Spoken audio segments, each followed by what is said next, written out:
2 de mayo de 1999, en una pequeña población de Texas, la policía acordona la escena de uno de los crímenes más salvajes de su historia. Un pastor y su esposa han sido golpeados hasta morir en la cama. La brutalidad del crimen era digna de una película de terror. En breve, un asesino que encuentra a sus víctimas siguiendo las vías del tren se convertirá en uno de los 10 criminales más buscados por el FBI. Comienza la busca y captura. Todo el mundo tenía miedo, sobre todo si vivían cerca de las vías del tren. Teníamos a un asesino a la fuga que se reía de los agentes de la ley y seguía matando. La ciudad de West University Place, en el estado de Texas, es una población tranquila en la zona metropolitana de Houston. Sus calles constituyen un remanso de paz, lejos del tumulto de la gran ciudad. West University Place tiene, en líneas generales, una población de clase media alta a clase alta. Es gente que quiere vivir en el entorno urbano de una ciudad, pero buscan sentirse parte de una comunidad cuando están en su vecindario. El índice de criminalidad es muy bajo. 16 de diciembre de 1998. Claudia Benton es una doctora reconocida y amante de su trabajo. Vive en una casa junto a las vías del tren con su marido y sus 2 hijas. Houston es un centro importante en el ámbito de la investigación médica. Claudia era una investigadora muy destacada en la comunidad. La gente la quería, era una profesional. Por la tarde, la doctora Benton se despidió de su marido y sus 2 hijas. Iban a viajar hasta Arizona para visitar a unos familiares antes de las vacaciones de Navidad. La doctora Benton se queda sola en casa. Trabaja esta tarde en el dormitorio del 2º piso, preparando una charla para el día siguiente. Creemos que estuvo viendo la televisión mientras trabajaba en su portátil. Es posible que se quedara dormida antes de medianoche. 17 de diciembre. Por la mañana, la doctora Benton no acude a su presentación, lo que inquieta a sus amigos y compañeros. Algunos de sus colegas se pusieron en contacto con la policía para que fuéramos a su casa y comprobáramos si estaba bien. Nadie pudo contactar con ella en todo el día. Por la tarde, la policía local llega a la casa. Hay indicios de que la entrada ha sido forzada y las habitaciones están desordenadas. En el piso de arriba encuentran a la doctora Benton, muerta bajo una sábana con manchas de sangre. Cerca del cadáver hay un cuchillo de carnicero. La escena del crimen era dantesca. Lo primero que pensé fue que todo aquello había sido innecesario. Había sido muy violento. Recorrí la casa para tener constancia de todo, pero había algo que me asustaba. Sabía que los agentes ya lo habían revisado, pero tuve que comprobar por mí mismo cada armario, cada grieta y cada hendidura para asegurarme de que el culpable no seguía allí. Era la primera vez que participaba en un caso tan importante. Estaba claro que para ellos era un caso brutal y no iba a ser fácil resolverlo. Los forenses del Departamento de Policía de Houston llegan a la escena del crimen. Fotografiamos el exterior de la casa y de allí pasamos al interior. Nos fuimos acercando al lugar donde estaba la víctima, sacando fotos de todo. Cuando entras en una escena del crimen, no tocas nada, solo lo registras en imágenes. Al llegar el médico forense, retiró las sábanas mientras yo seguía sacando fotos a medida que iba quitando capas. La doctora Benton muestra varias puñaladas en la espalda y en las manos, así como fracturas craneales provocadas por una estatuilla de bronce que hay en el suelo. Además, ha sido agredida sexualmente. El espectáculo era espantoso. ¿Cómo se puede tratar así a un ser humano? El hombre que la mató estaba lleno de rabia. La mayoría de los asesinatos se quedan en casa. Es raro que los cometa alguien de fuera. Sin embargo, desde el principio estuvo claro que lo había hecho alguien ajeno a la víctima.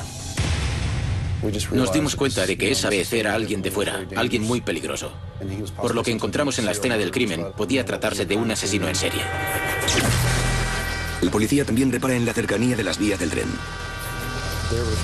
Estábamos a unos 40 o 50 metros de las vías y en el rato que llevábamos allí habían pasado 4 o 5 trenes. Me planteé lo fácil que sería esperar a que llegara un tren para entrar en la casa y subir al piso de arriba sin que nadie te oyera gracias al ruido. Esa tarde, la policía comunica la trágica noticia al marido de la doctora Benton, que se encuentra en Arizona con sus 2 hijas. Hablar con él fue muy complicado al principio. Intenté ponerme en su lugar e imaginarme cómo me sentiría si me llamaran diciendo que habían matado a mi esposa de una manera tan brutal. Conmoción total. Eso es lo que era.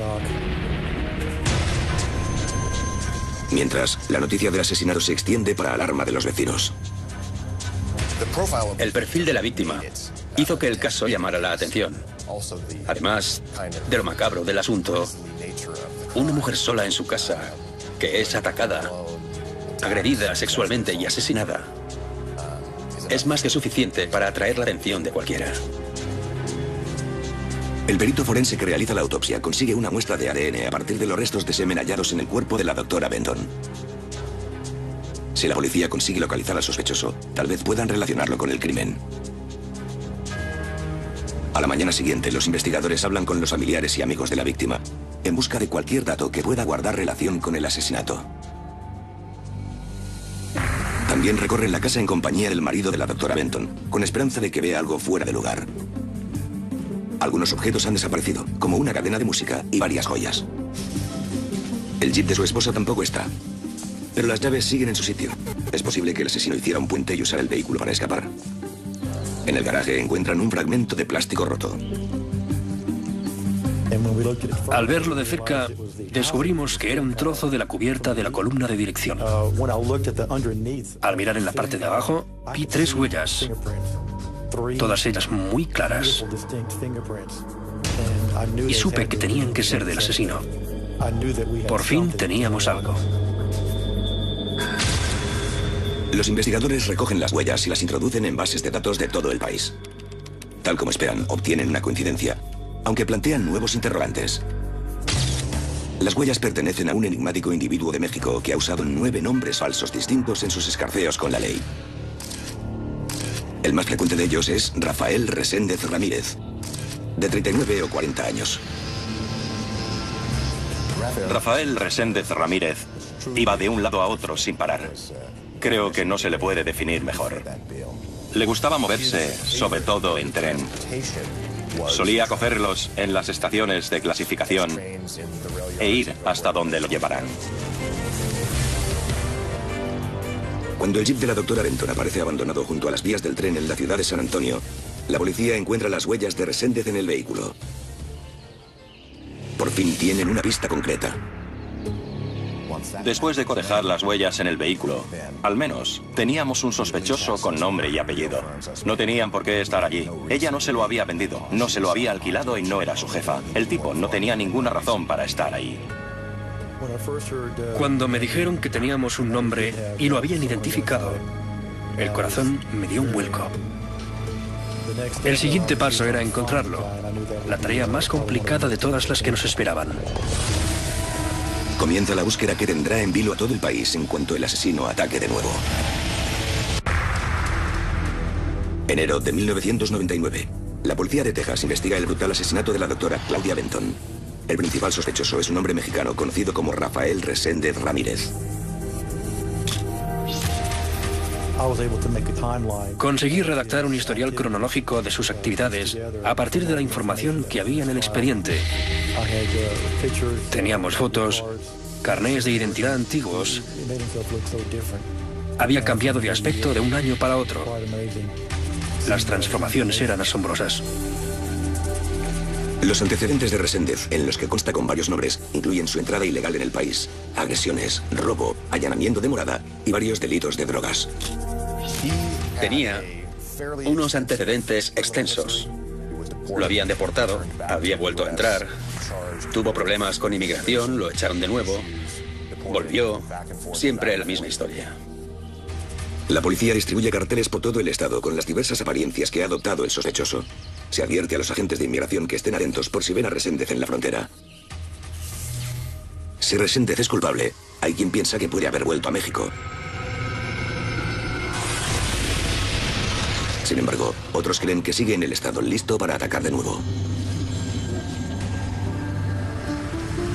Mayo de 1999. Weimar es una localidad de 2.000 habitantes junto a la red de ferrocarriles al oeste de Houston, a 150 kilómetros de la escena del crimen.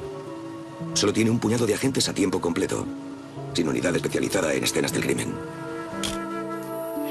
Weimar es una población rural donde todo está siempre en orden. La gente es amistosa, abierta y apenas hay criminalidad. Hay muchas iglesias en la zona. Todo el mundo es religioso por aquí. La gente es buena, agradable. Les gusta ayudar a los demás. Es un gran lugar donde vivir. Norman Sirnick, de 46 años, y su esposa Karen son dos figuras preeminentes de la población. El reverendo Sirnick era pastor de la Iglesia Unida de Cristo. Tanto él como su esposa hacían mucho por la congregación. La gente los quería y respetaba. Siempre tenían una sonrisa en los labios para todo el mundo. 2 de mayo. Es domingo por la mañana y muchos habitantes de Weimar acuden al servicio religioso. El reverendo Sirnick llega tarde a la iglesia, algo poco habitual en él. Creo que el servicio religioso empezaba a las 9:30. La congregación se había reunido, pero faltaba el reverendo. Uno de los feligreses decide acercarse a casa de los Sirnick, en la misma manzana. Al llegar, encuentra la puerta abierta. En el interior ve al reverendo y su esposa muertos en el dormitorio, tras haber sufrido una brutal agresión. El arma homicida no está lejos. Los habían agredido de una manera brutal mientras dormían. Cogieron una maza que habían encontrado en el garaje de los Sirnick y la usaron para golpearlos a ambos en la cabeza. La policía acordona la escena del crimen, mientras la noticia del asesinato se extiende por el pueblo y llega a oídos del alcalde, Benny Kosler.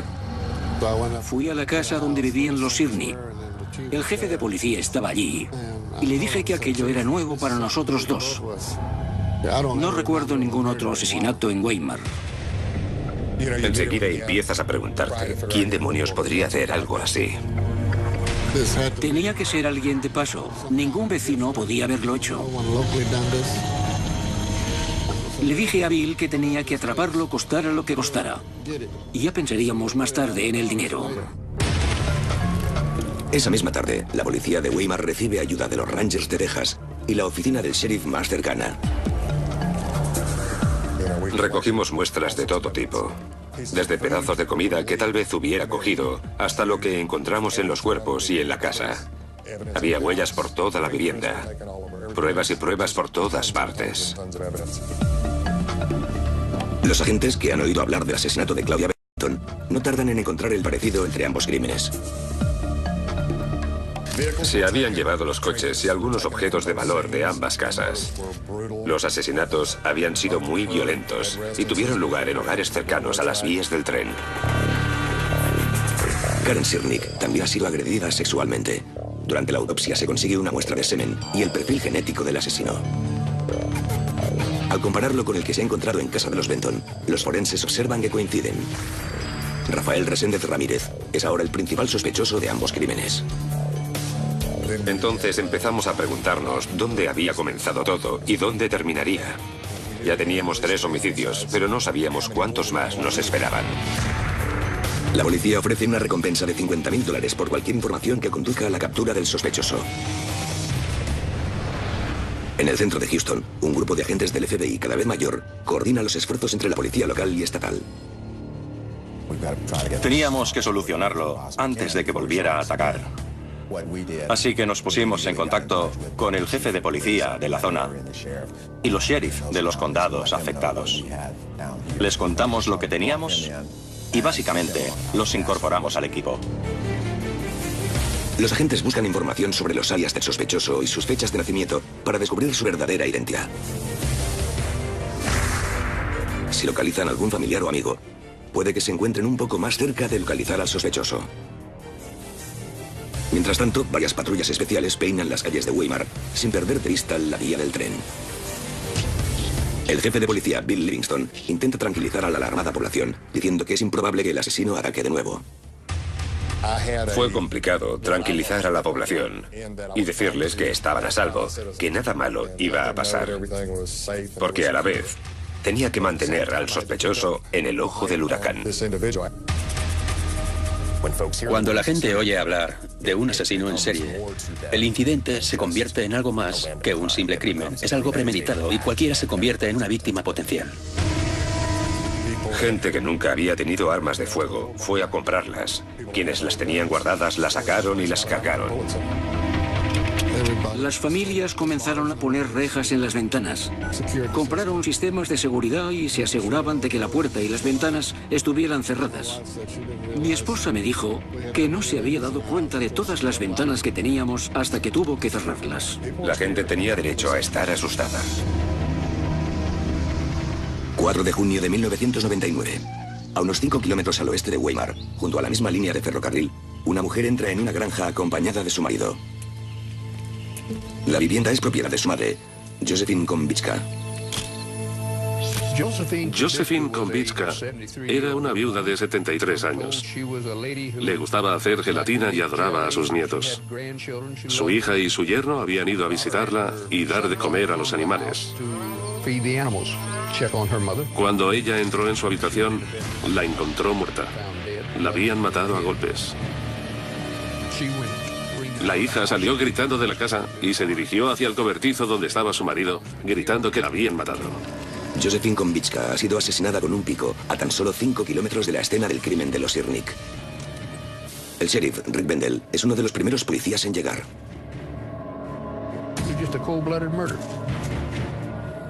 Fue un asesinato a sangre fría. Aquella muerte no tenía sentido. Algo así te revuelve las entrañas, es demasiado para cualquiera. La hija estaba destrozada. Y estoy convencido de que jamás olvidará lo que vio al abrir la puerta. Tendrá que vivir con eso el resto de su vida.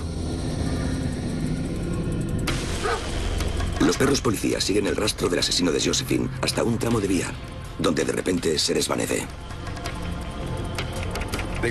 Supieron decirnos que había pasado poco tiempo en la casa. Se preparó algo de comida, un par de ciruelas y alguna tostada. Tenía que ser un animal. Después de lo que había hecho, se puso a comer en la misma casa. Es increíble. Recogieron una huella dactilar de un congelador que había junto a la ventana por la que entró. Al analizar las huellas en Houston, los agentes confirman sus peores temores. Rafael Reséndez Ramírez está aterrorizando a la pequeña población de Texas. Fue entonces cuando la gente se volvió loca. Fue una sensación terrible. Yo les había dicho que no iba a volver, que no regresaría a la escena del crimen. Les había asegurado que iban a estar a salvo, porque esas cosas no pasan, pero pasaron. Era como si nos estuviera provocando. Un día después de descubrirse el cadáver de Josephine Konvitska, otro vez en circunstancias similares, al oeste de Houston. Noemi Domínguez, una profesora de 26 años, aparece muerta en su apartamento junto a las vías del tren. Ha sido golpeada con una barra hasta morir. El FBI también identifica a Reséndez como el principal sospechoso del asesinato de Christopher Mayer, un universitario al que mataron a golpes en el estado de Kentucky 2 años atrás.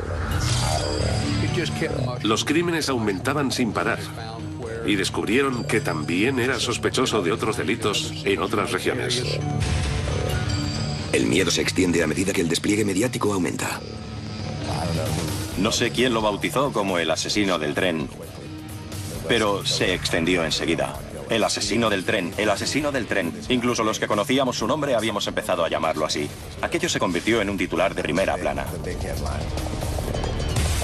Los asesinatos son cada vez más frecuentes, y Rafael Reséndez Ramírez se convierte en el objetivo de una de las operaciones de búsqueda y captura más importantes de los Estados Unidos.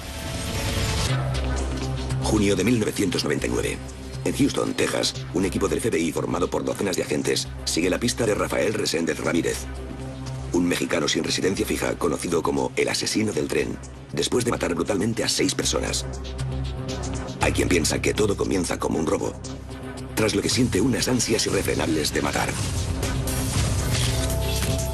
Es posible que esa fuera su intención. Robar algunas baratijas, comer y llevarse cualquier cosa que pensara que tenía valor. Sin embargo, si alguien aparecía de repente o estaba ya en la casa, el demonio que llevaba dentro saltaba y tenía que hacer algo. El patrón consistía en usar la fuerza bruta al abalanzarse sobre las víctimas para que no pudieran defenderse. En Weimar, donde ha matado a 3 personas, el asesino mira a los transeúntes desde los carteles.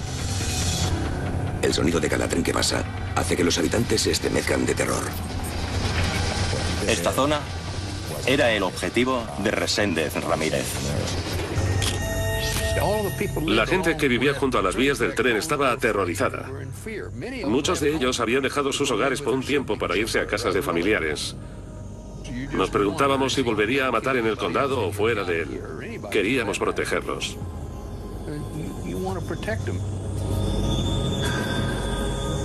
Creyendo que la unión hace la fuerza, algunas familias vecinas se juntan para dormir en la misma habitación. La gente estaba al límite. El número de llamadas que recibíamos había crecido mucho. Si un vecino oía algún ruido en el jardín, nos llamaba enseguida y teníamos personas que se habían armado de un día para otro. Yo estaba preocupado por la seguridad de mis agentes. ¿Qué pasaría si estaban haciendo su trabajo en el jardín de una casa y el dueño no los reconocía? Me perseguía noche tras noche. No sabía cuándo volvería a bajar del tren. Los agentes al sur de Texas investigan tramos de vía abandonados, donde Reséndez podría haber acampado. Los refugios para indigentes también se someten a un estricto escrutinio. Sabían a quién estaban buscando, pero no dónde encontrarlo. Llevamos en persona los panfletos hasta la frontera. Queríamos distribuirlos para que todo el mundo los viera y así pudieran ayudarnos. En el cuartel general del FBI, los investigadores examinan los movimientos de Reséndez. Creen que coge el tren de la línea San Antonio-Houston para moverse hacia el este. Pero después usa los coches de las víctimas para realizar el camino de vuelta. Con esperanzas de cazarlo mientras viaja, los agentes inician la operación Estación. En julio, 100 agentes registran trenes en dirección este cuando se detienen unos instantes en un desvío. Los perros buscan el rastro de algún polizón, mientras los helicópteros vigilan por si alguien escapa. Nunca me había planteado cómo puedes esconderte en un tren. Para mí, todo era como los viejos vagones de mercancías. O estás dentro o no estás. Pero es cierto que hay algunos sitios bastante disimulados. La policía encuentra a casi 25 supuestos inmigrantes ilegales escondidos en vagones de carga. Pero Reséndez no está entre ellos. Llegamos a construir una plataforma elevada en la parte trasera del ayuntamiento, lo bastante alta como para ver los trenes y vagones de carga. Creíamos que íbamos a jugar con ventaja mirando desde ahí arriba. Cada vez que un tren pasaba por Weimar, un agente estaba en la plataforma, día y noche, con focos, linternas y lo que hiciera falta para registrar el tren. Si había alguien a bordo, lo deteníamos, lo registrábamos y lo hacíamos bajar. Luego lo interrogábamos y le enseñábamos la foto en un intento por conseguir información sobre los movimientos de ese tipo.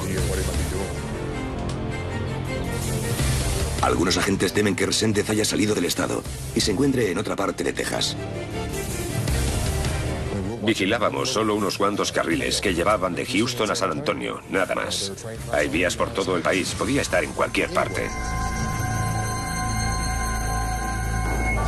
15 de junio, en la pequeña población de Gorham, Illinois, a cientos de kilómetros al norte de Weimar, un anciano de 80 años llamado George Morber y su hija Caroline Frederick aparecen muertos en una vivienda móvil cerca de las vías del tren. Les han disparado y golpeado con una escopeta. La violenta escena del crimen contiene las huellas de Reséndez. Poco después, los agentes que participan en la operación reciben una mala noticia.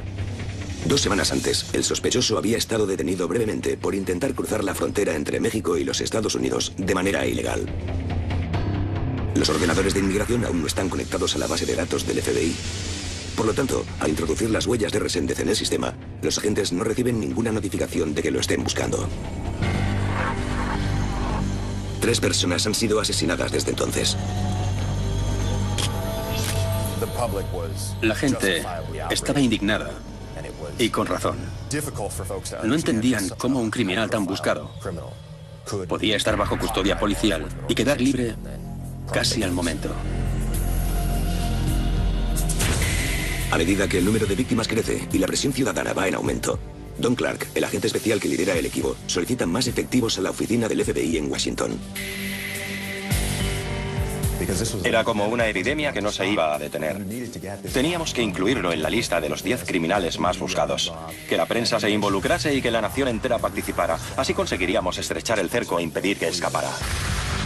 El 21 de junio de 1999, Rafael Reséndez Ramírez, ahora sospechoso de al menos 8 brutales asesinatos, entra en la lista de los 10 criminales más buscados por el FBI, junto a fugitivos como Osama Bin Laden y Eric Robert Rudolph. El hecho de que estuviera en esa lista aumentó nuestros recursos y posibilidades a la hora de organizar la operación. Por supuesto, también nos permitió ofrecer una recompensa considerable. La lista del FBI es lo que hizo que el país entero prestara atención al caso y comenzara a aparecer en los noticiarios nacionales. Pasábamos 24 horas al día trabajando en el caso y al final se convirtió en algo personal. No queríamos vivir sabiendo que alguien más había muerto antes de que pudiéramos atraparlo. La búsqueda se intensifica y los investigadores descubren la verdadera identidad de Rafael Reséndez Ramírez. Su mejor pista hasta el momento. Entrar en contacto con su familia los hará estar un paso más cerca del asesino en serie. 22 de junio de 1999. En Texas, un equipo de más de 100 agentes sigue la pista de un mexicano conocido con el falso nombre de Rafael Reséndez Ramírez, el asesino del tren. Uno de los 10 criminales más buscados por el FBI es sospechoso de asesinar a 8 personas y no parece que se vaya a detener. Tenía un espacio fijo en las noticias. En cada telediario comentábamos algo sobre la operación para capturarlo. La gente estaba atenta a los trenes en todas partes, y eso me incluye. Querían que lo cazáramos a toda costa. Siguiendo una de sus mejores pistas hasta el momento, los investigadores descubren la verdadera identidad del sospechoso al sur de la frontera. De acuerdo con un certificado de nacimiento encontrado en el estado de Puebla, México, su nombre es Ángel Leoncio Reyes Reséndiz, nacido el 1 de agosto de 1959. La búsqueda lleva a los agentes hasta el municipio mexicano de Rodeo. Muy pronto, todo apunta a que el sospechoso ha estado llevando una doble vida. Los habitantes enseguida identifican el rostro de los carteles del FBI como Ángel Reséndiz, un hombre de pocas palabras que vive en la población con una mujer y su hijo. Era extraño, porque iba de un lado para otro, pero volvía con frecuencia a casa y tenía bastante contacto con algunos miembros de su familia. Cuando los investigadores interrogan a su pareja, ella declara que no ha visto a Ángel en las últimas 2 semanas. Admite que viaja a menudo a los Estados Unidos, pero lo considera incapaz de hacer daño a nadie. Era importante que la familia se involucrara para atraerlo hacia nosotros y procurar que se hiciera justicia. Si de verdad lo quería, lo mejor que podía hacer era ayudarnos en la investigación para hacer que se entregara o colaborar en su captura. La policía también descubre que Reséndiz tiene una hermanastra en los Estados Unidos. Su hermanastra vivía en Nuevo México. La primera vez que la llamamos fue para preguntarle si había estado en contacto con su hermano o si sabía dónde encontrarlo. No saqué mucho en claro aquella vez, solo que no lo había visto ni tenían mucho contacto. Mientras la policía intenta contactar con la familia del asesino del tren, el despliegue de los medios proporciona un flujo interminable de información por parte del aterrado público. Lo más importante era encontrar la manera de que pudieran llamarnos desde cualquier parte del país con la información que tuvieran. Después teníamos que ser capaces de comprobar todos aquellos datos lo más rápido posible. Llegado a un punto, el FBI había recibido más de 1.200 llamadas de gente diciendo que lo habían visto en todas partes. En el estado de Kentucky, una mujer llama a la policía después de hablar con un hombre hispano que coincide con la descripción. Los investigadores recorren los refugios para indigentes del estado en busca de algún rastro del sospechoso. Mientras, en la ciudad de Columbus, Ohio, la policía detiene un tren y rastrea las inmediaciones con la ayuda de perros tras hablar con un testigo que dice haber visto a Reséndiz. Empezamos a buscar la ayuda de analistas que estudiaran los datos y supieran a qué información dar prioridad. ¿Era posible que una persona se hubiera desplazado hasta allí en 24 horas? ¿De verdad creíamos que se encontraba en ese lugar? Muchos de los avisos provienen del tramo de ferrocarril entre Houston y San Antonio, donde la población sigue alerta. La policía registra la casa de la pareja de Resendiz y recoge varias piezas de joyería que le ha regalado el sospechoso. Se muestran imágenes de estos objetos a los familiares de las víctimas al otro lado de la frontera, quienes reconocen muchos de ellos como pertenecientes a sus seres queridos. El FBI tiene nuevas pruebas que incriminan a su principal sospechoso. A comienzos de julio de 1999, los investigadores anuncian que Resendiz es sospechoso de un noveno asesinato, el de Liffey Mason, una mujer de 87 años golpeada hasta la muerte el pasado otoño en Hughes Springs, Texas. Mientras tanto, la policía se mantiene en contacto con la familia del asesino del tren, con la esperanza de que lo convenzan para que se entregue. En el punto álgido de la operación de busca y captura, estos contactos empiezan a dar sus frutos. La hermanastra de Resendiz insinúa la posibilidad de que su hermano se entregue. Las llamadas con el equipo que la atendía se hicieron algo más constantes y todo parecía indicar que estaba orientando los acontecimientos hacia ese punto.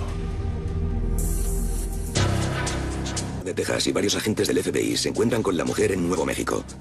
La hermanastra de Resendiz admite que ha estado en contacto con él.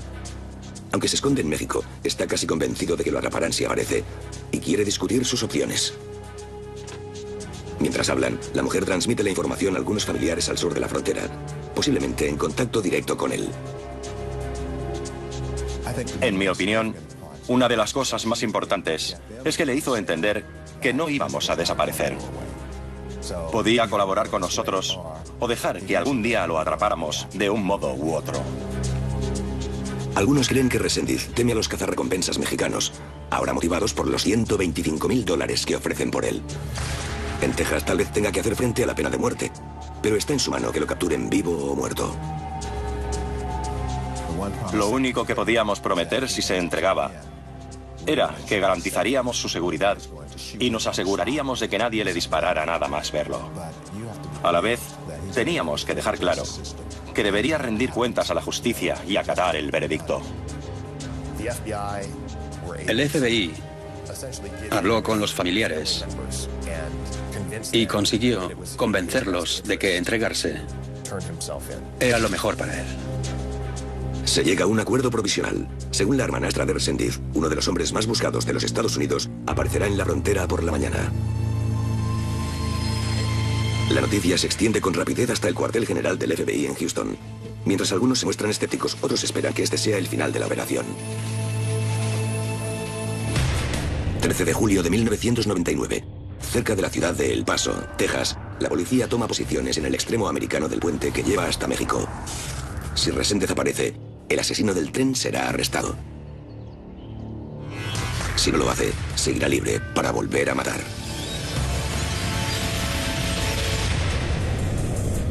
13 de julio de 1999. Cerca de El Paso, Texas, varios organismos policiales esperan en el extremo americano del puente que cruza la frontera. El hombre al que aguardan es el conocido como Rafael Reséndez Ramírez, un asesino en serie que ha provocado una de las mayores operaciones de busca y captura en la historia de los Estados Unidos, dispuesto a entregarse. 9 de la mañana. Tal como se había anunciado, Reséndez aparece al otro lado del puente acompañado por su hermano. Un ranger de Texas se acerca para reunirse con él, junto a la hermanastra de fugitivo y un sacerdote. Reséndez se entregó en medio del puente que une ambos países. Avanzó por él y se reunió con el ranger de Texas, justo en la mitad. El asesino se encuentra con el agente y le estrecha la mano. Unos segundos después, está esposado y de camino a Houston. Estábamos esperando en el aeropuerto cuando llegó. Lo sacaron del avión esposado y con grilletes en las piernas. Yo esperaba ver a un hombre derrotado, pero me sorprendió que no pareciera en absoluto preocupado porque lo hubieran atrapado. A pesar de la actitud firme de Reséndez, la noticia de su arresto tranquiliza a la población. La operación de busca y captura ha concluido. Organizamos una rueda de prensa esa tarde en la que estuvo presente todo el mundo. Hubo una pregunta tras otra para saber cómo lo habíamos atrapado. El ambiente era agradable. Todos compartíamos la sensación de alivio. Hablábamos del arresto del asesino del tren. Así que fue toda una experiencia y una gran sensación. En ningún lugar es tan cierto esto como en Weimar, Texas, una localidad paralizada por el miedo. Cuando me enteré de que lo habían arrestado, me sentí feliz. De repente consigues respirar de nuevo y sabes que puedes relajarte. No lo habían juzgado ni condenado, pero estaba entre rejas y todo el mundo se alegraba de ello. Recuerdo que el día en que lo capturaron yo estaba en mi despacho y me sentí tan aliviado que me puse a llorar. No me importa reconocerlo. Me vine abajo y lloré de puro alivio. Mientras la buena noticia se extiende por el país, los investigadores interrogan a Resendiz y toman muestras de sangre, cabellos y saliva para las pruebas de ADN. Cuando lo vi en persona, tuve la misma sensación que con la mayoría de criminales que he conocido. No importa la atrocidad de los crímenes ni el caso. Cuando lo ves esposado al otro lado de la mesa, te preguntas si ese tipo es el culpable de todo. ¿De veras ha sido capaz de hacer algo así? Resendiz podría enfrentarse a 9 cargos por asesinato en varias jurisdicciones, pero las autoridades deciden comenzar por el asesinato de la doctora Claudia Benton. Basta con que Resendiz sea declarado culpable de este asesinato para que lo condenen a muerte, lo que evitaría otros juicios. El condado de Harris, en Texas, no es el mejor lugar para que te juzguen por un asesinato como ese. Es el condado del país donde más personas han sido condenadas a muerte. 8 de mayo de 2000. En una sala de audiencias a rebosar, Resendiz debe hacer frente a las pruebas en su contra. Las pruebas de ADN lo relacionan de manera directa con la agresión sexual y el asesinato de la doctora Claudia Benton. Lo vi en el juzgado, mientras exponían la información sobre cómo había agredido a sus víctimas. Y juro que no le vi expresar la menor emoción ahí sentado. Al menos yo no lo vi. Me dio la impresión de que tenía el corazón de hielo. Incapaz de hacer frente a las pruebas, el equipo legal que defiende a Resendiz admite que su cliente ha cometido el crimen, así como el resto de los asesinatos. Sin embargo, declaran que padece de esquizofrenia paranoide y que no estaba en sus cabales cuando tuvieron lugar las agresiones. Desde el momento en que lo encarcelaron y empezó a hablar con los abogados, estaba claro que iban a alegar enajenación mental. En efecto, es lo que hicieron, pero el jurado no lo creyó. Después de un breve juicio, el jurado regresa con el veredicto y declaran a Resendiz culpable de asesinato. Es condenado a muerte por inyección letal. Creo que la sentencia y la condena supusieron el punto final para los familiares y amigos de las personas que había matado. Probablemente, con su ejecución, esas mismas personas sentirán por fin que todo ha terminado. Aunque el asesino conocido como Rafael Reséndez Ramírez haya sido condenado a muerte, nada podrá borrar el dolor que ha causado con sus crímenes, ni el terror que ha extendido. Los familiares de estas personas tendrán que vivir con ello para siempre. Permanecerá en sus corazones y en sus mentes durante el resto de sus vidas. A día de hoy aún ves casas con la luz encendida en el jardín, cuando antes nunca la dejaban. No me había dado cuenta de que puedo oír pasar el tren desde mi casa. Pero ahora lo escucho cada vez que pita. Cuando cruzo unas vías o veo un tren que pasa a mi lado, siempre me pregunto dónde podría esconderse una persona. Tiene la parte superior descubierta. ¿Dónde pueden estar? Es una buena noticia saber que se librarán de él. Seguro que tiene familia. Y lo siento por ellos. Pero después de lo que ha hecho, es lo que se merece.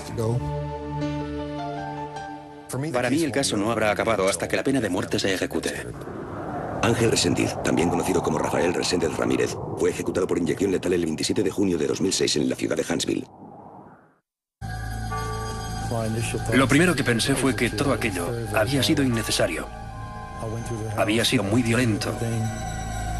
Recorrí la casa para tener constancia de todo, pero había algo que me asustaba.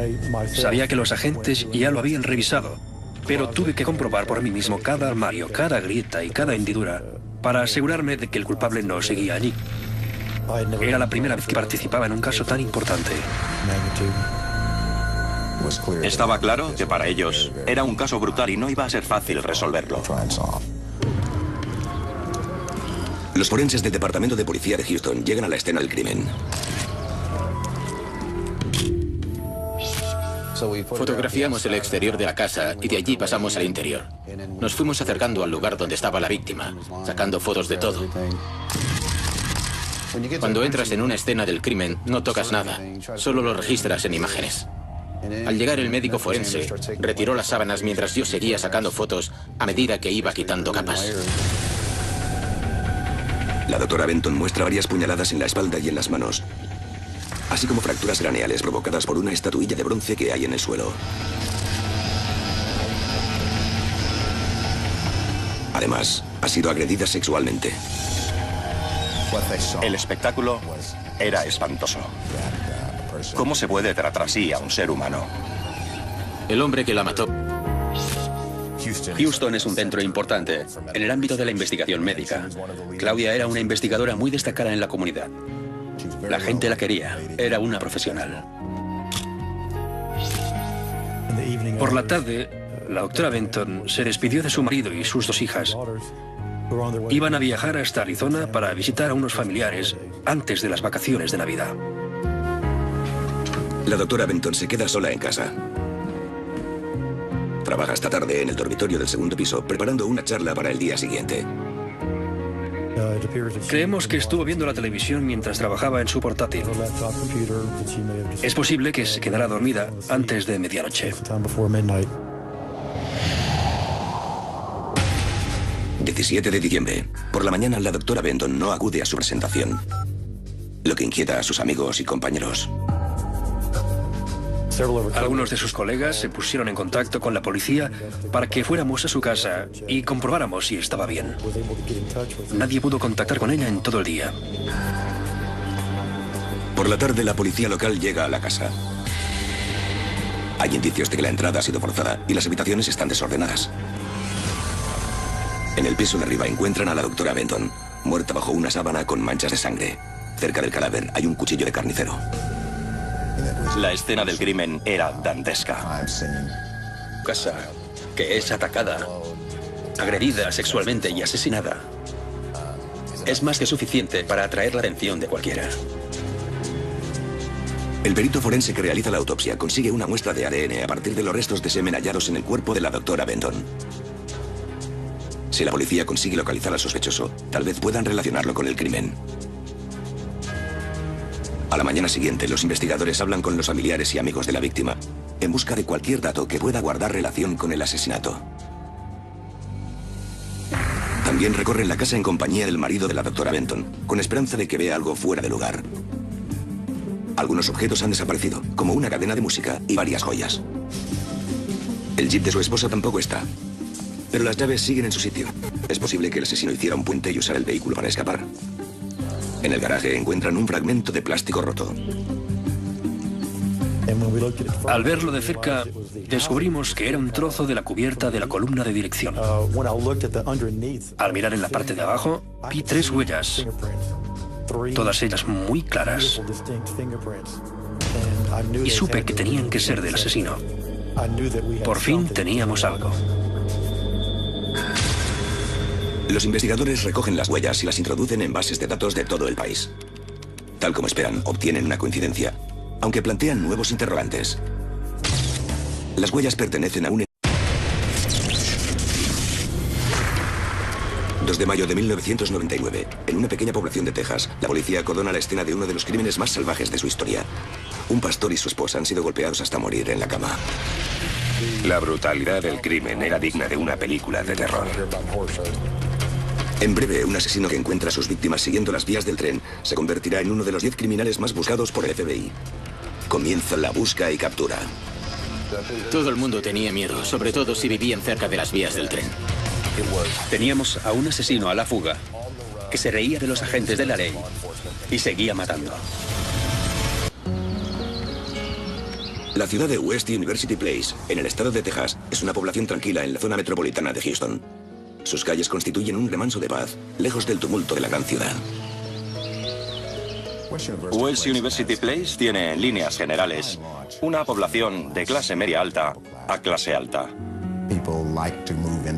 Es gente que quiere vivir en el entorno urbano de una ciudad, pero buscan sentirse parte de una comunidad cuando están en su vecindario. El índice de criminalidad es muy bajo. 16 de diciembre de 1998. Claudia Benton es una doctora reconocida y amante de su trabajo. Vive en una casa junto a las vías del tren con su marido y sus dos hijas. Estaba lleno de rabia. La mayoría de los asesinatos se quedan en casa. Es raro que los cometa alguien de fuera.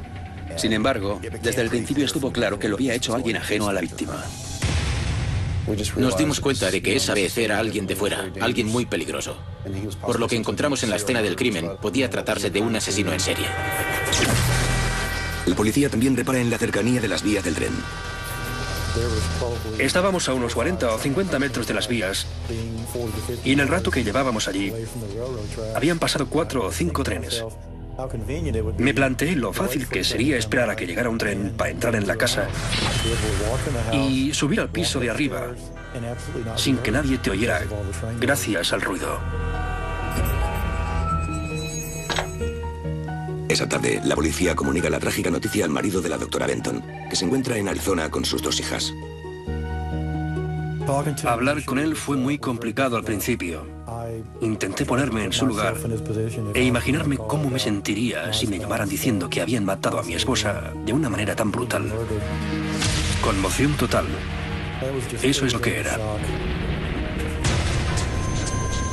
Mientras, la noticia del asesinato se extiende para alarma de los vecinos.